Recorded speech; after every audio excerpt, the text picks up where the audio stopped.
Hola, ¿qué tal? Nos encontramos en un programa más de Punto y Contrapunto. El día de hoy nos acompaña, una de las investigadoras en materia de género, por lo menos desde mi punto de vista, más importantes del Estado de Hidalgo, la doctora Laura Georgina Ortega Luna. ¿Qué tal? ¿Cómo está, doctora? Hola, ¿qué tal? Pues gracias por el reconocimiento y gracias por la invitación, Omar. Muchas gracias, maestra. Perdón, doctora, es que como es mi maestra también, digamos, en el aula, ¿no? De pronto como que se distorsiona esta idea del grado y de, finalmente para mí también ha sido una de las docentes que más admiro de la parte política. Voy a leer un poco su semblanza para que tengamos la idea de por qué vamos a hablar de esto, que es muy importante, que es género, específicamente en los temas en los que vamos a hablar un poco más adelante, que es violencia estructural, etcétera, etcétera. Son muchas cosas, me agrada mucho la idea, pero nada más para que se den una idea de la persona con la que hoy nos estamos sentando, que es Laura Georgina Ortega Luna, es profesora investigadora de tiempo completo y coordinadora de la licenciatura en comunicación en la Universidad Autónoma del Estado de Hidalgo. Pertenece al Sistema Nacional de Investigadoras e Investigadoras de la Secretaría de Ciencias y Humanidades, Tecnología e Innovación, nivel 1, y con el perfil PRODEP. Doctora y maestra en Ciencias Sociales, licenciada en Ciencias de la Comunicación. Ha realizado estancias de investigación en la Universidad de Santiago de Compostela, España, y en la Universidad Autónoma Metropolitana de México. Pertenece a la Red de Investigación de Diversidad en Organizaciones, Comunidades y Naciones y a la Red Latinoamericana de Investigadores de la Opinión Pública y Asociación Mexicana de Investigadores de la Ciencia Política. Cuenta con diversos diplomados y cursos en metodología de la investigación, competencias pedagógicas y redacción. Trabaja la línea de investigación de comunicación política con perspectiva de género, en donde desarrolla temas vinculados con ciberpolítica, análisis del discurso político, violencia política en razón de género, movimientos feministas, análisis de expresiones de violencia contra las mujeres, cibercultura y políticas públicas con perspectiva de género. Profesionalmente se ha desempeñado en docencia, consultoría pública, diseño de imagen pública y discurso, encuestas de opinión, seminarios y talleres para la prevención de la violencia de género. Bueno, pues nada más. Es una amplia trayectoria académica, doctor. Ay, no, muchas gracias, pues es lo que nos gusta, a eso nos dedicamos y pues nos seguimos preparando siempre. Claro, a mí me encantaría empezar con esta idea. La desigualdad no nace del cuerpo, sino del relato con el que se nombra. Digamos, en este sentido, ¿cuál es, digamos, en un aspecto introductorio a este programa, cómo se construye la desigualdad en el lenguaje, desde cómo hablamos, desde cómo nos expresamos, y dónde empieza la violencia, en el golpe o en la palabra? Ay, pues la violencia empieza desde la estructura simbólica, desde Claro. todo efectivamente está traducido en el lenguaje. Incluso ahorita estamos teniendo todo este debate y esta reestructura del lenguaje incluyente, de poder nombrarnos a todas, todos, todes dentro del lenguaje, porque es importante visibilizar esas diferencias que tenemos. Generalmente, históricamente, se ha utilizado siempre el masculino genérico para referir Claro. y entonces a conveniencia también de ciertos grupos sociales incluir a las mujeres o no incluirlas en determinadas actividades. Entonces, por eso es muy importante desde el lenguaje, que es algo simbólico, empezar a nombrarlo. Pero las violencias, digamos, esta parte del golpe llega hasta niveles altos de violencia. Exacto. No por eso minimizamos los niveles anteriores, pero sí es importante saber que es una de las expresiones máximas de la violencia y que también inicia por otro tipo de actitudes que van justamente desde invisibilizar a través del lenguaje hasta hacer Claro. también chistes misóginos, referencias a las mujeres asociadas directamente con estereotipos, Mm, minimizar sus capacidades y sus triunfos, entre otros claro. aspectos que están implícitos en efectivamente cómo nombramos el mundo. Y digamos, en este caso, ¿no? Digo, es común ver en el relato institucional, por ejemplo, de ciertos grupos, de ciertos sectores de la población, ¿no? De ciertas empresas, etcétera, como alinear sus políticas, entre comillas, ¿no? A esta idea de, sí, hoy estamos abiertos a que personas, por ejemplo, de la comunidad LGBT, que ya habíamos hablado un poco de eso en uno de los programas anteriores en el caso de derechos humanos, ¿no? Que es importante como la misma sociedad en sus grupos, en sus sectores, ¿no? Perpetúa estas dinámicas, ¿no? No tanto por, ay, bueno, sí, ya hoy somos incluyentes, ¿no? O sea, hoy decimos él, ella, ¿no? Lo que sea, digo, finalmente es, hoy el lenguaje inclusivo representa también un cambio estructural y dinámico en la forma en la que se moldea el mundo. El problema es que se hace detrimento de este lenguaje, se usa también para propagandizar o para estructurar políticamente una imagen pública en el caso de los gobiernos, ¿no? Esto en cifras, en estadísticas, pues sí, digamos, en lo real, se traduce en mejores condiciones para las personas de ciertas comunidades de los sectores de la población, ¿no? Digamos. Bueno, aquí luego te metiste en materia de un tema complicado, porque estadísticamente podríamos decir que sí. O sea, Ok. hablando estadísticamente y por supuesto reconociendo los avances en materia de género que hemos tenido a lo largo de los años, por supuesto que sí. Si nos ponemos a pensar en la participación o representación política de los años 50, cuando apenas a la mujer se le da el derecho a votar, a lo que es ahorita, pues claro que tenemos estadísticamente un avance, pero hay avances que nosotros les nombramos significativos, ¿no? Okay. Y que sean realmente pues aceptables y aprovechados por las mujeres que están en situaciones particulares donde no se mira justamente el avance. ¿A qué me refiero con esa parte sustancial también? Pues que de pronto, claro, ¿no? Visibilizamos y hacemos claro que ahora hay más acceso y derecho a las mujeres para diferentes cosas.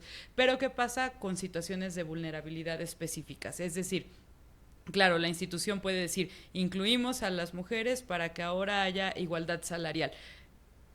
Pero, ¿qué pasa con las mujeres que trabajan en el empleo informal? ¿Qué pasa con las mujeres de comunidades indígenas que no tienen ni siquiera como conocimiento del derecho al acceso a la educación que ellas pueden tener y de pues esta legalidad que podrían tener para decir, firmo un contrato, se me asigna un salario y se me asignan prestaciones? En realidad no lo existe en esa materia sustancial, ¿no? Como que falta todavía un avance cualitativo más allá de los números. Es importante siempre conjugar las dos cosas, ¿no? Sí. Que el número hable, pero que también la parte cualitativa me diga qué es lo que realmente está pasando con las mujeres que tienen estas situaciones de vulnerabilidad, porque algunas estamos en una situación de privilegio, pero no pasa así con mucha población, y eso es importante reconocerlo. Que es, por ejemplo, la carga de trabajo en ciertos sectores se le atribuye, por ejemplo, en el caso, no sé, de las mujeres más, ¿no? O sea, porque de pronto, ¿no? En la toma de decisiones, ¿no? Existe alguien que ordena, ¿no? Y naturalmente, y esto no debería ser así, sin embargo lo es, ¿no? Muchas veces lo representa la figura de un hombre, ¿no? Y en este caso, ¿no? ¿Qué pasa? Que la persona que termina haciendo el trabajo, ¿no? Es la secretaria, etcétera, etcétera, ¿no? Porque hay estructuras de modelos, ¿no? Patriarcales que ya, digamos, están hasta inconscientemente asignados, ¿no? Entonces la mujer tiene que ser secretaria, ¿no? No puede ser una persona en la toma de poder. O sea, son cosas que, digo, yo la verdad es que siendo también, digamos, parte de estudiante de ciencias políticas, habiéndome pues estado inmerso en la política ya dentro de una administración pública, etcétera, etcétera, te das cuenta de cosas, son simples, son cosas muy sutiles, delgadas, exacto. La igualdad es que todos reciban lo mismo, en esencia no, ¿no? Ahí yo creo que me encantaría escucharle qué significa en términos de género el que sí exista, por ejemplo, en el caso de la política, repartir el poder, o sea, que realmente sean más o seamos más, ¿no? Los hombres y o mujeres y o, ¿no? Que estén en representación de cargos de poder público. Bueno, dentro de esto que acabas de decir hay varias cosas importantes. Primero, quisiera aclarar el término igualdad frente al término equidad, porque no es lo mismo. También hay a veces esta confusión sobre el sentido del ser igualitario y ser equitativo. Igualdad significaría efectivamente pensar que todas y todos tenemos exactamente lo mismo, pero desde una cuestión biológica la igualdad no es apreciable, ¿no? Un hombre no se embaraza, un hombre no menstrua cada mes, no hay un parto que sufra el hombre, y después viene la cuestión estereotípica que se les ha asignado también a las mujeres con estas labores de cuidado, esto que haces mención de ser la secretaria, de incluso las carreras, ¿no? Estudia para enfermera, estudia para trabajadora social, o sea, todos los educadora, ¿no? Las labores de cuidado asociadas a las mujeres. Entonces, el sentido no es igualitario. Realmente lo que habría que hacer primero es generar caminos de equidad. ¿A qué nos referimos? A que, en este caso, instituciones, gobierno, la parte privada, organizaciones civiles y demás, lo que hagan sea brindar ese camino equitativo. ¿Qué significa?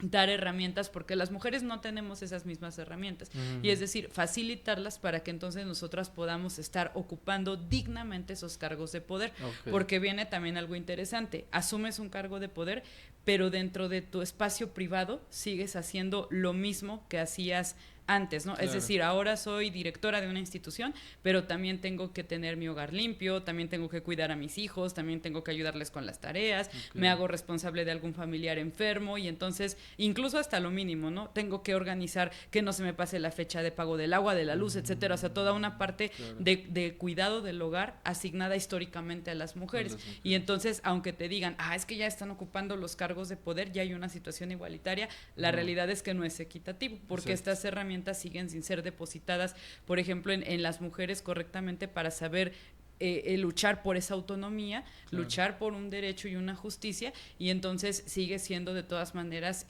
desigual la situación, ¿no? Sí, y es que justo es esto, ¿no? La igualdad es, o sea, grita a todas voces que necesitamos justicia. ¿Por qué? Porque creo que sí hay una parte estructural, ¿no? En donde de manera igualitaria no existen los mismos medios, ¿no? Ya lo mencionábamos, ¿no? O sea, ya viéndolo desde la parte igualitaria, o sea, ya como género, ¿no? Pero la equidad también es lo que genera la posibilidad de que esto suceda, ¿no?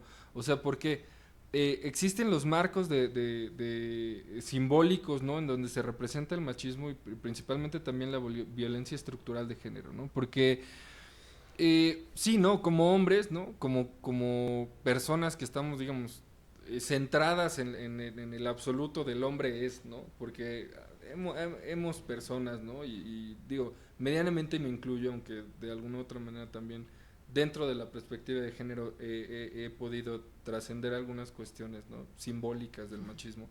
Sin embargo, hay cosas que también son muy arraigadas en la sociedad, ¿no? O sea, por ejemplo, esto que mencionaba, ¿no? Esta parte de que simbólicamente sí se le tiene como un rechazo, por ejemplo, al género, con respecto a las situaciones de cuidado, a las situaciones de educación, ¿no? Por ejemplo, el caso de que el hombre muy comúnmente se ve ligado, por ejemplo, a abandono del hogar, ¿no? Cuestiones también que, les digo, pensiones, ¿no? Etcétera. Existe todo un marco estructural para poder referenciar ya una situación de violencia que es explícita, que es el abandonar el hogar de una persona, de un niño, un menor, ¿no?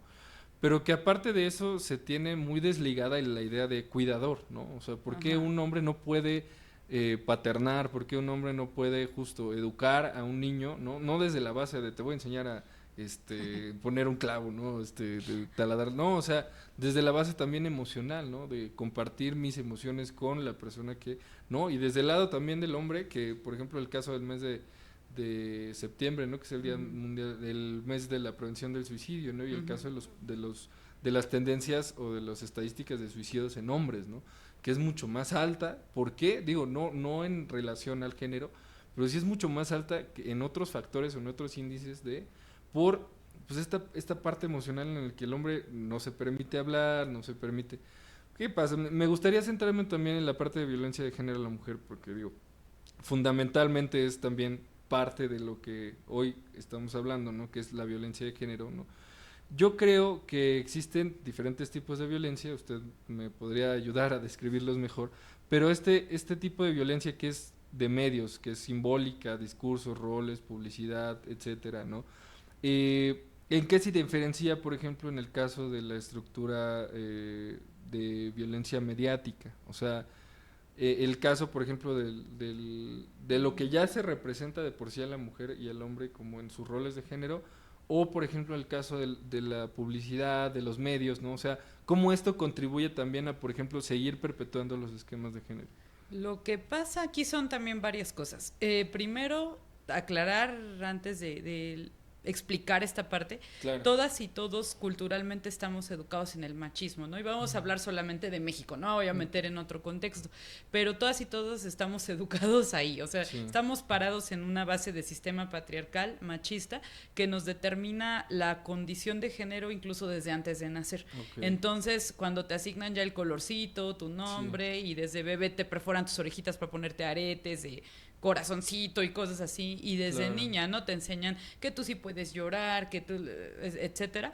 Pasa en este caso que los hombres te digo, crecen diferente, ¿no? Y entonces en ese sentido viene desde ahí también marcada una situación de brecha que hace que ese machismo nos pegue a todas y todos, ¿no? Sí, claro. Específicamente digo, vamos aquí a la cuestión de las mujeres, pero efectivamente en los hombres existe un daño colateral, ¿no? Que es, pues tú no puedes llorar, tú no puedes expresar emociones, tú tienes que verte siempre fuerte. Digo, por eso también estadísticamente, si un dato curioso, ¿no? Si un hombre enviuda primero, es casi seguro que muere al poco tiempo, ¿no? Okay. Porque no tiene un sostén de cuidado de las mujeres, ni un autocuidado aprendido, porque él siempre jugó a ser el fuerte y además a tener a su sostén de cuidado en el hogar. Entiendo. Cuando la mujer enviuda primero, tarda mucho en morir después ella, porque está acostumbrada a cuidarse a sí misma, ¿no? Claro. Entonces son cuestiones que, te digo, el machismo también sí o sí les pega a los hombres, ¿no? Y ahora, respecto a la violencia mediática, esta es una cuestión implícita dentro de la violencia simbólica, es más grande la violencia simbólica, porque esta es la que dentro de este marco nos hace normalizar muchísimas situaciones que tienen que ver con la violencia. Es decir, gana Bosch Miss Universo, ¿no? Y entonces vienen la bola de comentarios en redes de, independientemente de la cuestión política que dicen que hay detrás, ponen en tela de juicio que ella sea capaz de ganar un concurso, no solo por la belleza física, ¿no? Sino porque hay una serie de factores como la inteligencia, la autonomía y otras cosas que la llevan a ganar un concurso, ¿no? Es otro debate muy grande el Miss Universo, ¿no? Pero a fin de cuentas, sí, claro, el ejemplo va en función de por qué se le cuestiona, ¿no? ¿Por qué se le cuestiona a la presidenta Claudia Sheinbaum el haber ganado? O sea, es como una cuestión de, es que hay un hombre detrás, o sea, siempre tiene que existir una carga simbólica detrás, si no se considera que la mujer por sí sola no es capaz de haber ganado algo, ¿no? Y en este caso las pongo a ambas de ejemplo porque a fin de cuentas están en un escenario donde ganan mediático, algo, pero viene eso, ¿no? Claro. Los medios, al igual que otros sectores como la familia, la escuela, la religión, etcétera, juegan un papel importante en la conformación de la ideología. Y eso significa que el medio de comunicación replica lo que la propia sociedad hace, ¿no? ¿Por qué? Porque es la forma también en la que pueden, de alguna manera, seguir teniendo también a la sociedad controlada, ¿no? Y obviamente, si tengo a la cabeza de los medios de comunicación nacionales a personas, hombres, empresarios, ricos, privilegiados, como Ricardo Salinas Pliego, como Emilio Azcárraga, y tengo esta gente a la cabeza de estas esferas, lo que van a hacer es seguir replicando estos mensajes, ¿no? Y por eso el medio de comunicación también hace esto mismo, ¿no? Y entonces la sociedad consume, y consume, no sé, el programa más visto en México es La Rosa de Guadalupe, ¿no? Claro. Y entonces seguimos consumiendo este tipo de contenidos que hacen que también te digan, oye, acuérdate que es malo el aborto, acuérdate que es malo si tú te divorcias, ¿no? Acuérdate que es malo si tú te deshaces de la responsabilidad de tener un hijo, porque entonces se sigue atribuyendo a las mujeres esa carga simbólica y se legitima y se perpetúa la violencia. Que es como un reflejo, digamos, de la misma sociedad. No podemos hablar de que los medios generan como justo estas crisis de ideología, ¿no? O estas crisis de pensamiento crítico, ¿no? Etcétera, porque contenido lo hay, ¿no? O sea, claro. Digo, aparte de este programa, digo, hay muchos programas también de debate público, de análisis, por ejemplo, el mismo TV UNAM, etcétera, que son programas que se fundamentan principalmente en estudio, ¿no? En la parte del análisis, ¿no? Que esto, digo, es fundamental para poder representar como sociedad el reflejo de lo que queremos ser, no tanto de lo que somos, ¿no? Porque, bueno, ahorita lo mencionaba, ¿no? Hay cosas simbólicas que ya están arraigadas en la sociedad porque nacimos así, ¿no? Sin embargo, yo creo que el poder entender que no porque nacimos así tenemos que morir así, ¿no? O sea, porque existen cosas que, por así decirlo, no representan nuestra identidad como individuos, pero sí en el colectivo se pierden, ¿no? Porque así es, ¿no? Porque vi un término que se me hizo, bueno, interesante analizar lo que es esta mirada pornográfica, ¿no? El caso de y en la calle, ¿no? Ir y de pronto como que buscar justo el zonas erógenas, ¿no? En el caso de los cuerpos de las mujeres, ¿no? Y como este tipo de cosas que dices, bueno, fundamentalmente dentro de la estructura de nuestro día a día, ¿por qué no podemos cuestionarnos esta parte, ¿no? O sea, ¿por qué de pronto se normaliza tanto el que en un grupo de hombres, ¿no? Se diga, ay, esto y lo otro, ¿no? O sea, comentarios misóginos en contra de las mujeres, ¿no? Esto, en lo particular, de pronto, bueno, es como una cuestión de duda, ¿no? Pero, pues me imagino que en este marco de estas situaciones, ¿no? O sea, esta violencia está súper normalizada, porque finalmente también es violencia, ¿no? Finalmente, no tanto desde la parte de la visión, sino más bien como de lo que todo lo que conlleva, ¿no? La misoginia, etcétera, ¿no? ¿Por qué duele menos hasta que explota el asunto? O sea, ¿por qué la violencia que es más normalizada en los hogares, que es más normalizada, o sea, ¿por qué duele hasta que de pronto ves que una persona sucede una desaparición? ¿Por qué sucede, por ejemplo, todo el caso de Devani, ¿no? Que de pronto se hace mediático. ¿Y por qué nos duele hasta ese momento? ¿Por qué no nos duele en el día a día? ¿No? Justo porque lo tenemos extremadamente normalizado, ¿no? Claro. Vuelvo a las situaciones históricas que es importante analizar.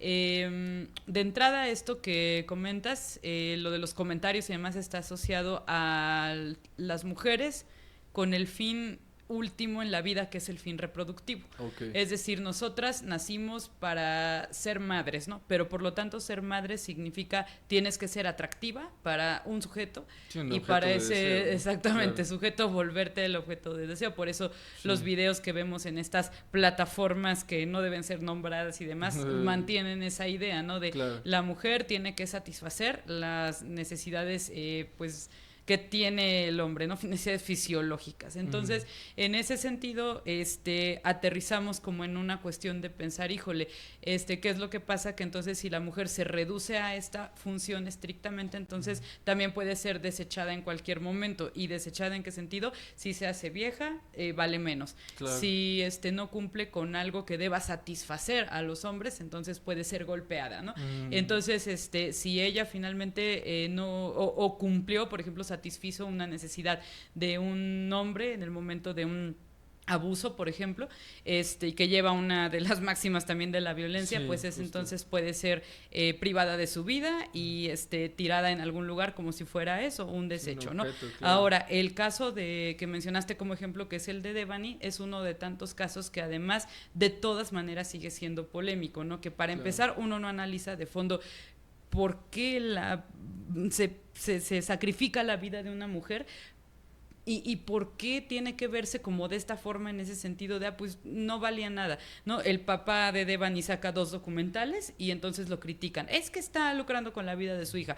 Pero no fueran documentales de asesinos seriales hombres, ¿no? Claro, porque entonces, claro, hasta los glorificamos, ¿no? Claro, entonces, sí, en ese sentido es sí, lo triste, ¿no? A algunas personas puede dolerles, pero a otras empiezan a poner en tela de juicio y alrededor de Devani siguen girando esos estereotipos. Es que porque se fue a una fiesta sola. Exacto. Es que porque se emborrachó, o sea, la revictimización de la víctima. Sí, porque iba vestida como venía vestida, ¿no? Claro. Que es, todo este tema el asunto también de la sexualidad es bastante complicado, por ejemplo, y yo personalmente también hablarlo en esta situación, ¿no? Porque las mujeres son dueñas de su imagen y de su cuerpo, claro, pueden hacer relatoriamente cualquier cosa con lo que ellos, no, porque también los hombres en algunos casos, no en todos, pero sufren también cierta estigmatización por el físico, ¿no? Digo, de alguna otra forma. ¿A qué me refiero? No necesariamente a que haya un punto de comparación, sino más bien a que, por ejemplo, el hecho de que las mujeres se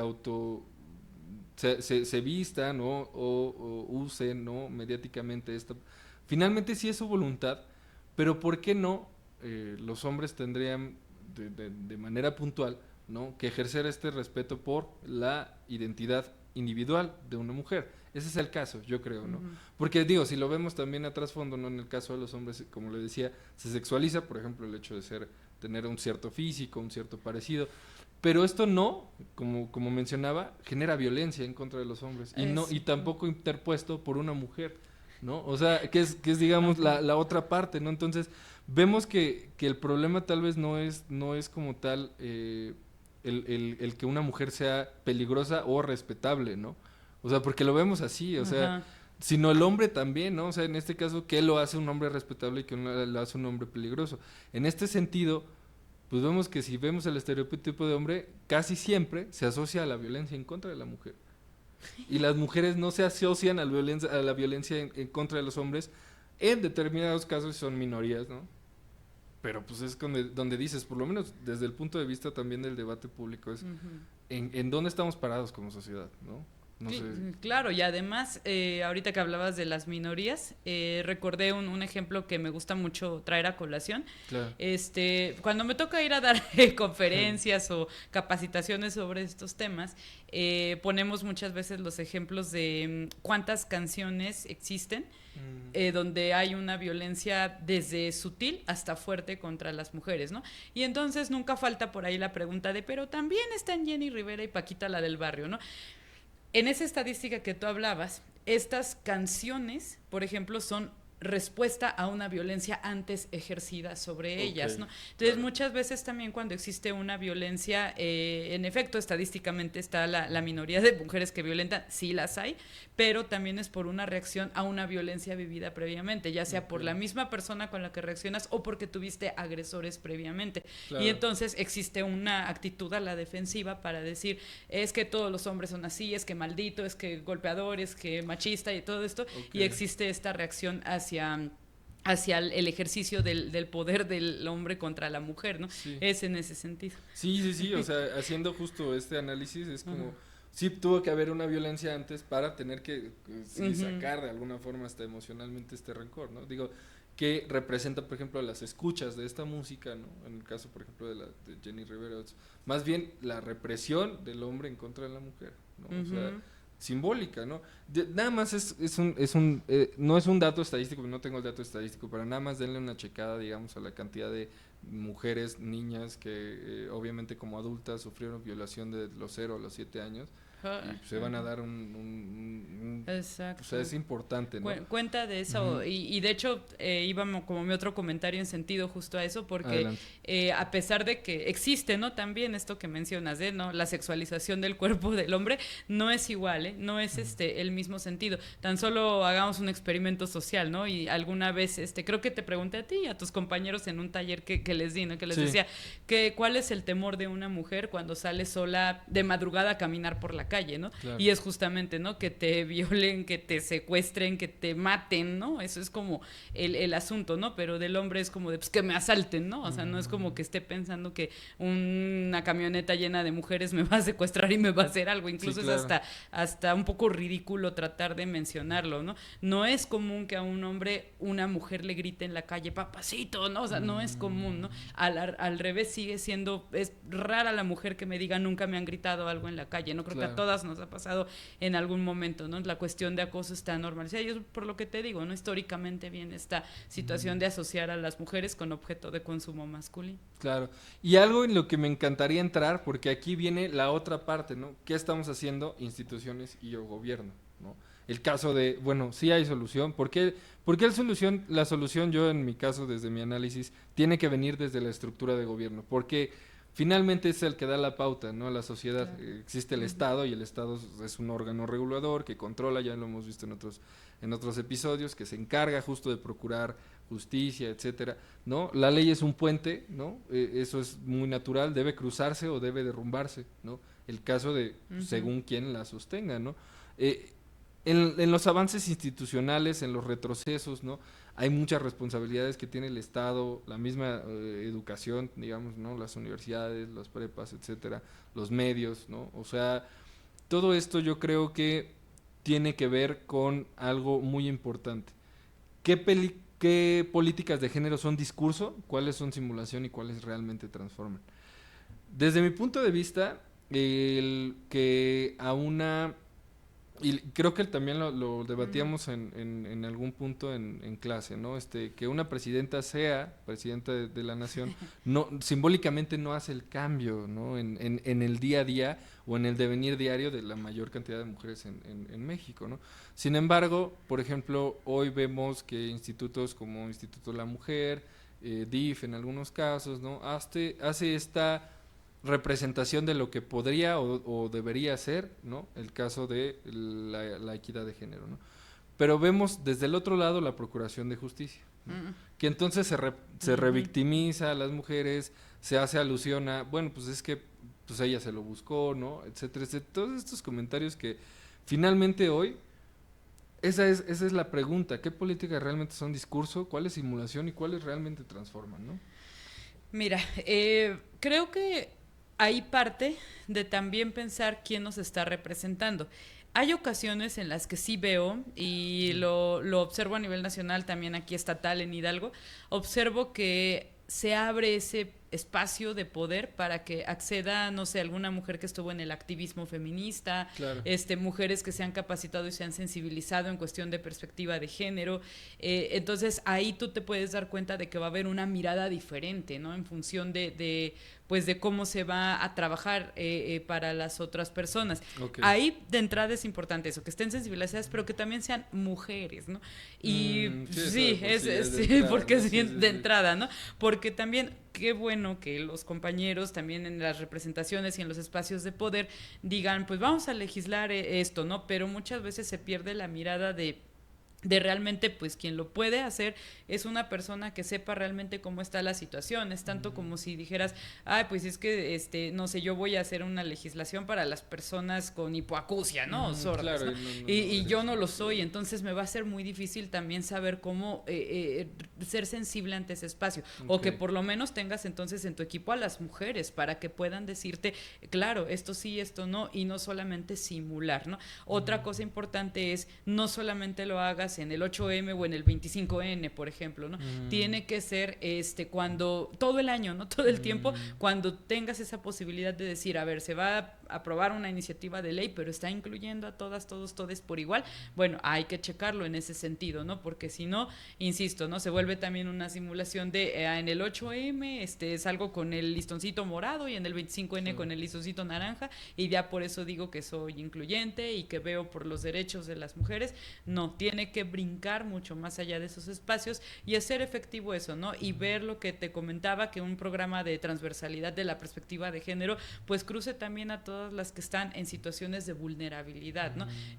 Mujeres con discapacidad, mujeres indígenas, mujeres que no han tenido acceso a la educación, ¿no? O que han sufrido de otro tipo de violencia si no han tenido la oportunidad de denunciar. Entonces ahí hay que fijar la meta para que entonces realmente estemos todas incluidas en este actuar político. Y que es interesante, por ejemplo, verlo cuando ya lo analizas desde la parte de a pie, ¿no? Yo tuve la oportunidad de estar en algún momento en un foro de mujeres emprendedoras, ¿no? Que es interesante, ¿no? De pronto ves diferentes perspectivas acerca de lo que es el emprendimiento, ¿no? Obviamente muy asociado a el vínculo que hay, por ejemplo, en el hogar con el emprender, ¿no? Y este tipo de políticas, por ejemplo, que ayudan, no sé, a madres solteras o madres de casa, en el caso del gobierno federal, ¿no? Programas que bajan a poder apoyar en la estructura del hogar, pero que no incentivan el crecimiento y desligan a la figura de la mujer como cuidadora del hogar, ¿no? Yo desde mi punto de vista creo que la perspectiva tendría que ser ese, manejarlo desde otro punto. Tal vez es muy radical, ¿no? Pensarlo en que somos seres autónomos, individuales y que no tenemos roles impuestos, ¿no? Que cada quien prevé su propia identidad y su propia razón de ser a través de su propia experiencia. Sí que hay cosas que nos implantan, ¿no? Hay cosas que aprendemos en el hogar, en la casa, ¿no? Que es nuestra parte, digamos, hasta moral, ¿no? En el que sí nos hace ser de una u otra forma con las personas que nos rodean, ¿no? Digamos, quienes han sido cuidados, ¿no? O maternados por mujeres, ¿no? O hombres, por ejemplo, es muy diferente a quienes sufrieron, por ejemplo, el caso de pues tener que vivir como en comunidad con muchos hombres, ¿no? Con muchas estructuras de violencia, etcétera, ¿no? Entonces, digamos que hoy en la toma de decisiones, las personas que tendrían que estar tomando decisiones, bien lo dijo, son los seres como individuos, ¿no? En este caso, ¿no? Los mismos que se motiven a poder prever un cambio estructural no solo en sus comunidades más cercanas, sino justo en las estructuras de poder, en los órganos quizás de representación, ¿no? Y el caso obviamente de que se pueda ver con esa perspectiva, que es la perspectiva de género, ¿no? La mirada de él, podemos ver las cosas diferentes, ¿no? Desde una sola visión obtusa, ¿no? En donde el hombre y el patriarca es aquel que dicta, ¿no? El que dice, ¿no? El que nombra, ¿no? Esta parte muy interesante, ¿no? De que atrás de Claudia Sheinbaum está Andrés Manuel López Obrador, que es, o sea, ¿por qué, no? ¿Por qué? O sea, ¿por qué relacionarlo? Sí, porque hay una, ¿cómo decirlo? Pues sí, esta parte de lo que sigue en la estructura del poder, ¿no? Que finalmente dentro de quizás desde la ciencia política está muy marcada en algunos casos, ¿no? O sea, el hecho de que le cedo, digamos, simbólicamente, y no porque exista no una votación para elegirla a ella, ¿no? Sino más bien por la carga simbólica del partido, etcétera, etcétera, ¿no? Finalmente, en esta estructura, ¿no? Vemos a Luisa María Alcalde, que hoy es, pues sí, digamos, dirigente nacional, ¿no? Que antes estuvo, por ejemplo, en MC, ¿no? Como diputada federal, que ha hecho también un camino político, ¿no? Pero que hoy ven como esta justo, esta joven que es la que le están enseñando los peces gordos, ¿no? Gerardo Fernández Noroña, etcétera, etcétera, ¿no? Y entonces, ¿por qué ella no podría sobre su propio eje, ¿no? Sobre su propia dinámica, decir, pues que ella está ahí porque tiene la capacidad de gobernanza y de gobernabilidad en un movimiento territorial que es Morena, ¿no? Y el caso, por ejemplo, de la presidenta, lo mismo, ¿no? Que finalmente, digo, eso ajeno a la parte política, ¿no? Porque digo, en eso podríamos hablar de cualquier otra cosa, ¿no? El esquema de gobernabilidad, etcétera, sino más bien en materia de género, ¿no? Porque ella no sería capaz de gobernar un país, ¿no? O sea, que es todo esto que también se menciona de la presidenta. Sí, porque además volvemos al asunto, ¿no? O sea, a ella también se le invisibiliza en el sentido de, es que es la hija de, ¿no? O sea, y siempre las mujeres cargamos como con ese estigma, ¿no?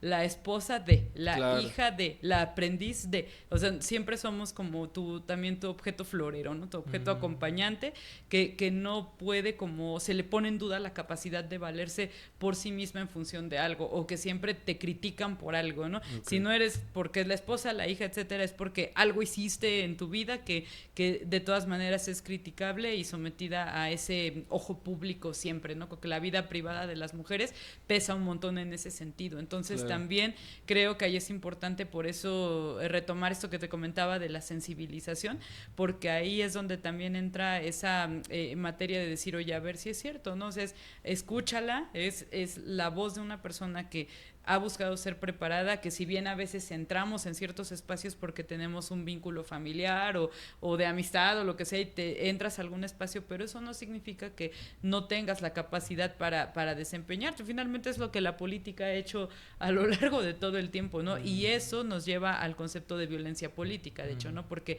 va también desde esas formas sutiles de meritar tu capacidad de acción y de decisión, hasta también situaciones mucho más graves en materia de estos espacios de gobierno. Exacto. Dos cosas. La igualdad sí es un horizonte, nunca se debe alcanzar, digamos, la equidad, si no se camina hacia ella, ¿no? Lo hablamos, por ejemplo, el caso del programa con Horacio, ¿no? Que este ideal de lo que debe ser, o esta utopía, ¿no? Sirve para caminar, ¿no? Tal vez sea muy difícil cambiar estructuralmente cosas que llevamos años replicando, ¿no? Que ahorita, a mí me gusta también mencionarlo, ¿no? Años 50, ¿no? Derecho al voto, ¿no? A la mujer. O sea, llevamos menos de la mitad de la cantidad de siglos, ¿no? Que se ha reprimido la figura de la mujer, ¿no? En el caso histórico, ¿no? Que ha habido momentos históricos donde ha habido representación, pero son como paulatinos y no son como desde una visión universalista, ¿no? Sino se tienen, por ejemplo, personas que gobernaron en ciertos lugares, en ciertos puntos en la historia de la humanidad, pero no se tiene en cuenta la figura tan importante, ¿no? que representaba en ese momento. Yo le voy a preguntar dos cosas, doctora. ¿Qué le falta a México en el camino de la equidad? ¿Y por dónde empezamos? ¿Por el hogar, las escuelas, las leyes, el lenguaje? Ay, bueno, ¿qué nos falta? Nos falta un camino larguísimo por recorrer. Creo que nos falta tener representantes, insisto, sensibilizados al respecto. Claro. Nos falta abrir estos espacios para las mujeres sin que se nos cuestione el por qué estamos ahí y sin que tengamos que estar demostrando que podemos hacerlo, claro, ¿no? O sea, que no estemos claro, todos los días en el ojo de las personas siendo encasilladas en mira cómo no pudo con la carga de lo que se le asignó, ¿no? O sea, siempre como el dudar de nuestras capacidades, desde la parte del lenguaje, dejar de utilizar también, por ejemplo, en estos espacios de representación, es que como está en sus días no va a poder, es que las mujeres son bien hormonales, es que, o sea, siempre la carga de estereotipo ideológico que tenemos representada a través del lenguaje, como lo decíamos al inicio, exacto, pues pesa un montón, ¿no? ¿Y por dónde debemos empezar? Híjole, es un entramado, es un entramado de cosas, ¿no? Porque no podemos responsabilizar a un solo ente de lo que le toca, ¿no? Es más bien como trabajar en conjunto todas esas aristas, entrelazarlas, ¿no?